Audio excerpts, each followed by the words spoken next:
Dans un foyer où l'amour aurait dû régner, une mère a vu son monde s'effondrer sous les coups de la trahison. Mais ce que son mari ignorait, c'est que ses filles porteraient un secret plus lourd que la douleur, un secret qui pourrait tout changer. Restez jusqu'à la fin pour découvrir ce conte africain où la justice prend des chemins inattendus. Dans un village paisible d'Afrique de l'Ouest, entouré de champs de mil et de baobabs centenaires, vivait un couple, Moussa et Amina. Mariés depuis 12 ans, ils avaient 2 filles, Khadidia, âgée de 11 ans, et Mariam, qui n'avait que 6 ans. Pendant longtemps, leur foyer avait été un havre de paix, mais depuis quelques années, l'attitude de Moussa envers Amina changeait. Il lui reprochait de n'avoir donné naissance qu'à des filles, car, dans leur culture, un fils était vu comme un héritage, un successeur qui porterait le nom de la famille. Lorsqu'Amina annonça une nouvelle grossesse, Moussa retrouva espoir. Il imaginait déjà un garçon courant dans la cour, apprenant à cultiver la terre à ses côtés. Mais cet espoir s'effondra lorsqu'Amina revint de l'échographie avec une nouvelle, elle portait une 3e fille. Moussa entra dans une rage noire. « Pourquoi ne me donnes-tu que des filles » cria-t-il, le visage tordu par la colère. Amina, les larmes aux yeux, tenta de se défendre, « Je n'ai pas le pouvoir de choisir le sexe de nos enfants. » Mais Moussa, aveuglé par sa frustration, la gifla violemment et lui ordonna de se taire. À partir de ce jour, la vie d'Amina devint un cauchemar. Moussa trouvait des fautes dans tout ce qu'elle faisait. Si le repas était trop salé, il la frappait.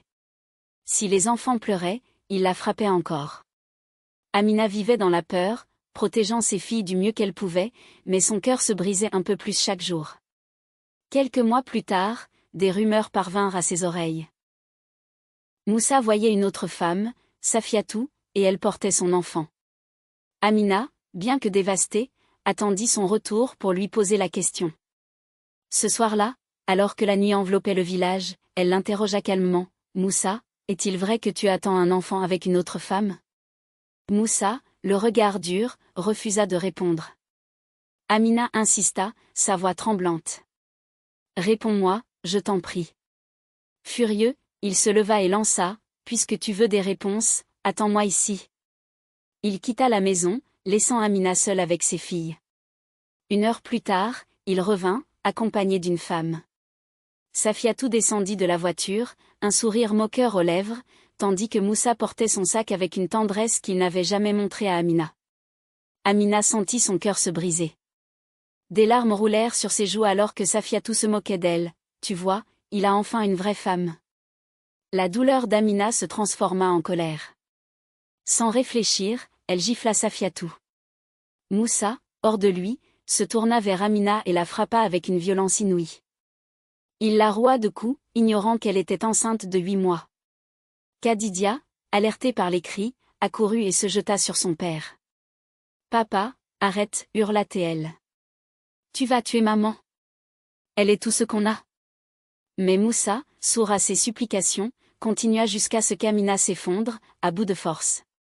Il la laissa là, gisant sur le sol, et entra dans la maison avec Safiatou, comme si de rien n'était. Khadidia s'agenouilla près de sa mère, terrifiée. Elle vit du sang couler sous elle et courut frapper à la porte de la chambre de son père.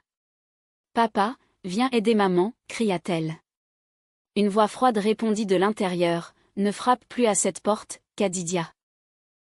Laisse-moi tranquille. » Désespérée, Khadidia aida sa mère à se relever, et, avec l'aide de Mariam, elles marchèrent lentement jusqu'à l'hôpital du village, à plusieurs kilomètres de là. Amina, affaiblie, s'appuyait sur ses filles, chaque pas étant une torture. À l'hôpital, Amina fut admise d'urgence. Khadidia et Mariam, assises dans la salle d'attente, pleuraient en silence. Après une longue attente, un médecin sortit, le visage grave.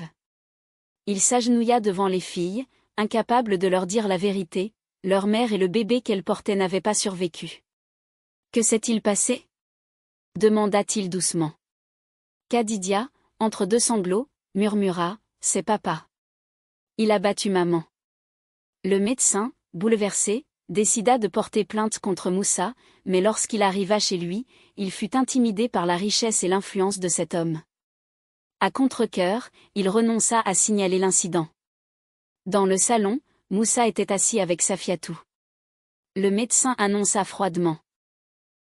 Votre femme est morte. Vous devez venir organiser son enterrement. Khadija, qui comprenait la gravité de ces mots, éclata en sanglots, couvrant sa bouche pour étouffer ses cris. Mariam, trop jeune pour saisir, tenta de consoler sa sœur. Moussa, pour la première fois, sentit un pincement de culpabilité. Il n'avait jamais voulu tuer Amina. Il tenta d'approcher ses filles pour les consoler, mais Safiatou, voyant cela, simula une douleur soudaine et s'effondra sur le canapé. « Aide-moi, Moussa » gémit-elle. Moussa, oubliant ses filles, la porta jusqu'à la chambre, les laissant seules avec leur chagrin. Khadija et Mariam s'endormirent sur le sol, épuisées par leurs larmes. Le lendemain matin, Safiatou trouva les filles encore allongées dans le salon. Sans pitié, elle leur versa un seau d'eau froide dessus. « Levez-vous » ordonna-t-elle.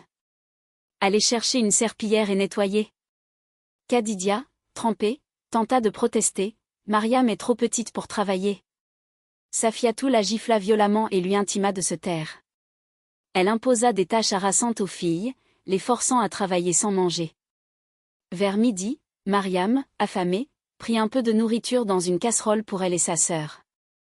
Safiatou entra à ce moment-là, renversa la nourriture et cria « Vous ne mangez pas sans ma permission ». Les filles pleurèrent, affamées et terrifiées. Ce soir-là, quand Moussa rentra, Safiatou servit un repas copieux pour elle et lui, laissant les filles mourir de faim. Mariam, n'en pouvant plus, s'approcha de la table. « Papa, on n'a rien mangé depuis ce matin. S'il te plaît, donne-nous un peu de nourriture, supplia-t-elle. Moussa, choqué, réalisa qu'il ignorait tout du traitement infligé à ses filles. Il leur donna son assiette et quitta la table, furieux. Safiatou, voyant sa colère, le suivit en le suppliant de lui pardonner. Le lendemain matin, Moussa partit au sang vérifier l'état de ses filles. Safiatou, dès son départ, frappa Khadija et Mariam avec une ceinture, les punissant pour avoir parlé la veille. Elle leur assigna encore plus de tâches, les laissant sans nourriture. Vers 10 heures, un homme étrange, nommé Idriss, frappa à la porte. Safiatou l'accueillit et envoya Khadija faire des courses pour l'éloigner. Mais Khadija, curieuse, tendit l'oreille et entendit une conversation terrifiante. Idriss pressait Safiatou, « Que attends-tu pour empoisonner Moussa ? On pourrait s'emparer de ses biens maintenant. » Safiatou répondit, « Pas encore. Attendons que j'accouche. Je le convaincrai de tout léguer à notre fils, puis nous le tuerons. » Khadija, horrifiée, courut se cacher dans la cuisine. Ce soir-là, Safiatou chercha Khadija partout, mais elle et Mariam avaient disparu. Quand Moussa rentra, il sentit que quelque chose n'allait pas. « Où sont mes filles ?» demanda-t-il.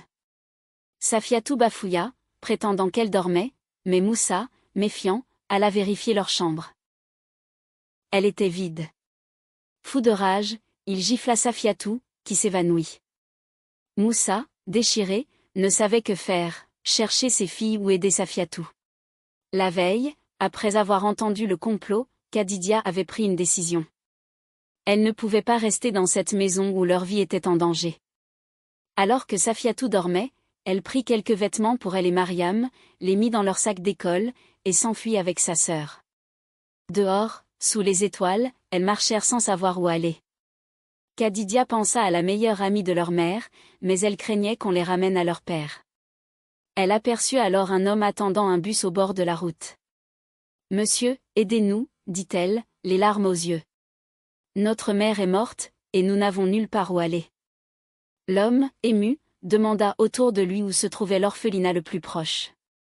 Il les y emmena lui-même, à 2 heures de route, et les confia à la directrice avant de partir. Le lendemain, un couple vint à l'orphelinat pour adopter un enfant. Ils furent charmés par Mariam, si petite et adorable. Mais quand ils voulurent l'adopter seule, Khadija s'interposa. « Nous sommes sœurs. Si vous la prenez, vous devez me prendre aussi.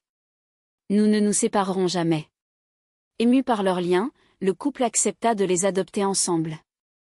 Khadija et Mariam trouvèrent enfin une famille aimante, loin de la cruauté de leur passé. Moussa, lui, ne les retrouva jamais, et son destin resta marqué par les conséquences de ses actes.